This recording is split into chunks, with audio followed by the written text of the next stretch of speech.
It's me, your boy MC Kisaivo. Ngolwaleero tuli wano mu kibuga Kampala Makati we tusanze omuyimbi ate nga muzibe. Alina abaana be babiri atambula nabo, atambula akuba endongoye. Abantu basobodde omuyambayambako naye ate katulabe ye ayogera ki ku ndongoye n'obulamu engeri gy'abutambuzaamu. Owaayi ogambo sina buzibu mu Katonda. Amannya bampita Rajabu Lubega Arafat. Amannya bampita Rajabu Lubega Arafat ag'obuzaale.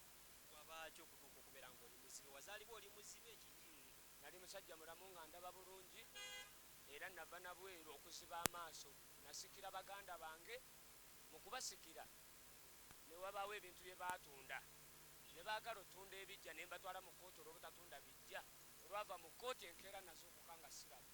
Ebweru wali oliwa? South Africa ne Sudan. Okola ki?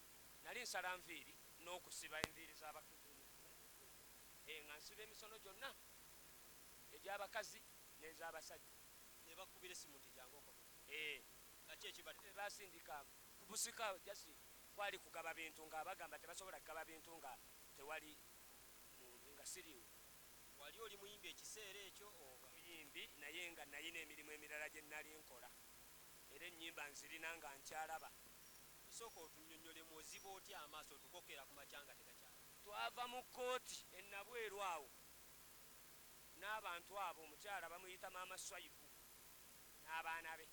Yali obudde buli? Yali abeera ludda? abeera Bombaawo Kabubbu Lukole. Osuubira okuba nno yakuzibya amaaso? Kyensuubira kuba twali mu kkooti navaayo nga siraba enkeera. Maaso olwava mu kkooti amaaso gantandika ssaawa nga 10 ne gamyuka nnyo ne gajja amaziga omutwe ne gunnuma ne ŋŋenda mu ddwaliro ne nkomawo ssaawa 2 okuzuukuka enkeera nga siraba. Olina omukyala mu kaseera? Nalina omukyala maama w'omwana oyo. Maama w'abaana bange yanooba mmaze ziba maaso. Bonna abaana babe? Bonna bange. Oli mukulu namuzaala ndaba ono muzadde ndi muzibe. Mu kunoba yakuwa nsonga ki? Yasooka kwendera awo ng'alina omusajja gw'ayagala n'azaalirawo n'omwana nga si wange. Ab'okukyalo ne baŋŋamba. Ojja otya okumanya nti omwana gwe yali azadde si? Ab'okukyalo baŋŋamba n'omusajja yaliwo okwo ku kyalo nga bamuyita Bulayani. Omusajja wa byuma kiri awo kyeru nnyo kya mukatalemu awo. N'akuzaalirawo omwana mu maka? Omukyala n'agenda yamulina? Baayawukana oba yamulina. Ojja otya okubeera ku sitwiti okutandika okuyimba? Ku sitwiti eno mukyalo oyo kasita yagenda ne mpulira nali ŋŋenda nakwettira mu nju nga mpulira kinsuseeko nga bw'omanyi weebuuza ŋŋenda kubeerawo ntya. Kakati nalina kalediyo kange akatono. Olw'okuba nalina nga bw'omanyi omuyimbi nafunirawo ekimbuzaabuza ekya music ne nfuna kalediyo ako ne nkwata omwana wange ono ne ntandika ku sitwiti oyimbira abantu. Mukama nampa obugabirizi ne nfuna ssente ne nkula guno omunene ne nkwata n'ono kuba kali akatono ono yali tasobola kukasitula ono yali tasobola situla guno ng'asobola kali akatono. Bwe nakula guno omunene ne ŋŋamba n'ono nti tutandike okunoonya ssente. Sitwiti eno ogifunyeemu? Sitwiti ngenda ngifunamu kuba kati naguze TV.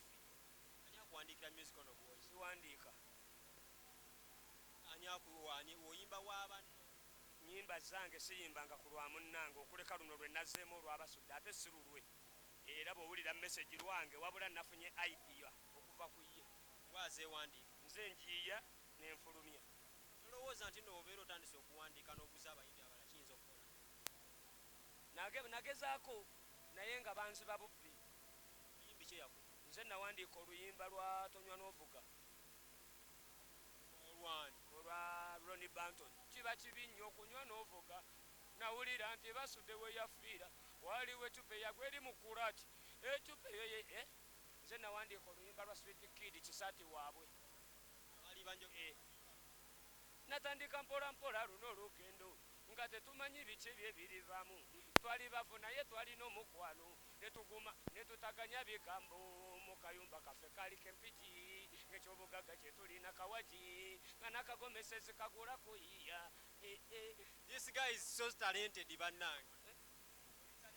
Naye abayimbi abo b'owandiikidde ennyimba oba ne bewaguza ennyimba tewali wazze kuyamba? Bayimbi okuva lwe naziba amaaso naddamu ne mbakubira oluyimba lwe lw'eggambye baluyita baagala afudde.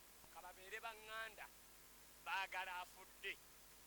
Abo wali nabo tolina abayimbi abalala gyali mikwano gy'obudde buno nga tebakyali bangi gaani nga tebakyaliwo nga tebakyajja kulabako anti abamu bali bweru wa uganda nga Alexis Kalema, Eddie Kenzo yo yafuuka ngoma nnene erako naye bulungi nnyo ewa Alexis Kalema eri nga gye tukulira Musongo Factory eri mu nalukolongo eri abeera mwenna mulyabwa waziba amaaso taddanga tolina nawe oyinza munoonya ayo omujjukire nti alaba ebifaananyi bwe nnali kati bampita nako olusi era kantuuse ku Bukedde TV bannange Eddie Kenzo, Spice Diana, Josi Teddy, Lexus Kalema yonna gy'oli bannange yenze oligino lekikyala muzibe godi ow'oku Bukedde yenze munnoowo bwe twabeeranga mbwayise kuba Spice takumanyi Spice ayamba anti kati nga bw'omanyi ebbanga ddene naziba 2015 omwezi gwa musanvu Spice okwo omujjukizemu we mwali ne bwe mwakola Spice twabeeranga ewa Sauda emakindye ne Josi Teddy awo nga bwe tukikubira buli lwa mukaaga emisana nga tubeera awo n'abantu be yajja bitegeera wajja mmanya ajja kutegeera kisebaka meeting otya producer okowo obudde bunakolera ennyimba producer Roni nabeera naye okuva nga nkyalaba nga Renex amuyigiriza era yambakingako ne mu nnyimba ezimu olanga kigo okubira abantu eri abantu mbasabira kunnyamba senga nzimba y'akayumba abaana bange bano kale ekyokulya kyo Katonda aleeta kuba talanta njirina naye kati okuŋŋanya akasente okubazimbira bwe buzibu bwokka awo okuzimba nninawo wo nagulawo saidi ekigogwawo nagulawo kapoloti kati njagala kazimbamu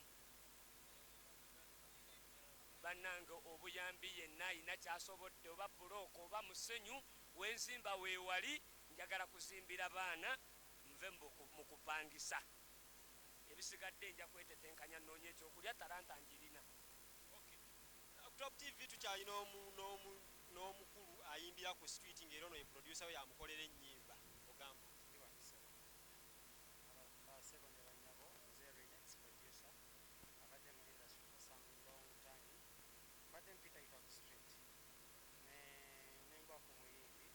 ate muyimbi mumanyi ate nga muyimbi wange ngali mukukoleddeko namulabako ng'akyalaba mba ndi awo lectura nga nkubira essimu agamba Renex okimanyi nti nazimbe siba amaaso nga sikikkiriza era leero mbadde sa surprise omusanga ku street nga omusajja akola kiyeyiga yesebo